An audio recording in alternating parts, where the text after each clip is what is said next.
reactive shooting, not predictive shooting. This is reactive shooting. So we're going to be reacting to our sight picture, right, and getting the acceptable level of confirmation for the shot that we need to take.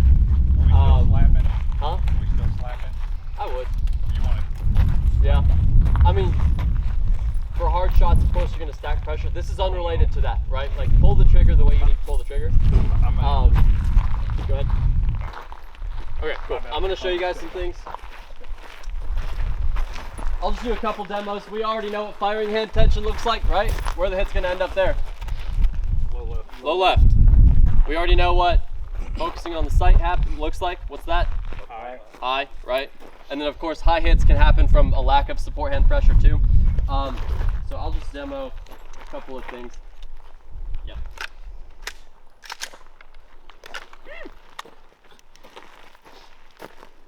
Okay, are you ready? Yep. Stand by.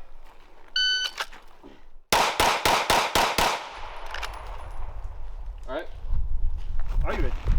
Stand by.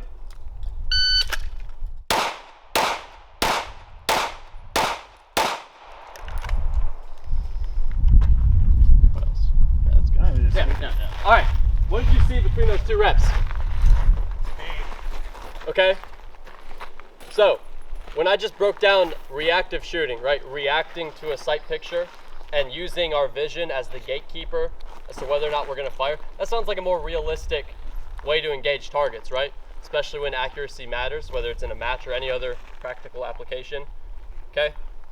What did we think about that second rep? When we look at the accuracy and the way the hits work, right? Pretty much the same though, right? Yeah. Okay? So how would you assess that second rep? Slow. Slow, exactly.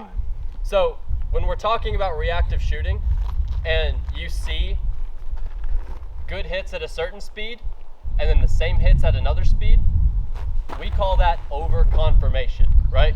I already had the sight picture that I wanted to have and I just sat there, either because of a lack of confidence or maybe I felt like my stance wasn't right.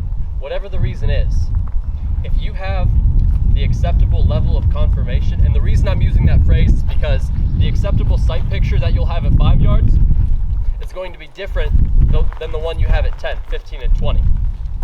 Or when you mix it up and there's tuxedos, hard cover, no shoots, whatever it may be, right? You need to find out what the right sight picture is for what you're doing and react to that. And do not think about shooting faster, because that will cause you to over try and just go into speed mode when you need to be shooting accurately as well. I want you to use the word immediately in your head, right? You need to react and fire immediately, not faster, because that's arbitrary, right?